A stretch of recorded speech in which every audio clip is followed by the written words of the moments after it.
Mm. Well, 'twas the night before Christmas, and all through the house, not a creature was stirring, not even Ed Meese. Does that rhyme? Oh, good. David Stockman was hung by the chimney with care. He'd hung himself, so we just left him there.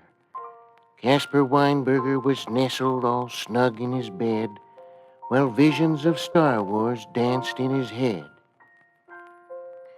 Mummy in her sleeping mask and I in my cap had just settled down for a long winter's nap. When out on the south lawn there rose such a clatter, it was the 60 Minutes crew led by Dan Rather. His questions were poised with sly innuendo, so I flew like a flash to climb out the window. Then, to my wondering eyes, what should appear but a rather large sleigh and 8 reindeer. A pudgy old driver sat at the wheel, and to my chagrin it was Tip O'Neill. Wouldn't you know?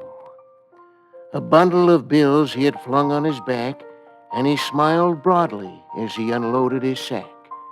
He spoke not a word, but just shook his head, and I knew in an instant Aid for the Contras was dead. And I thought to myself, what else could go wrong? Then the telephone rang, and it was my son Ron. No Christmas greeting, no how do you do, just Good Morning America wants to interview you. What a pest. What about drought in the West? Then he implied in his call, you haven't cut spending to make the deficit fall. Well, picky, picky, picky. Then, more rapid than eagles, my pursuers they came. They whistled and shouted and called out my name. There was Gorbachev and Hussein and Bodo and Gaddafi, all of them downstairs fighting in the lobby. Well, from the top of the porch to the top of the hall, I just wish they'd dash away all. Well, I tossed and I turned and then sat up in bed in hopes that I'd rid these thoughts from my head. Well, there I go again. Hold your horses. There's nothing to fear. It's only Christmas, and I've got 2 more years.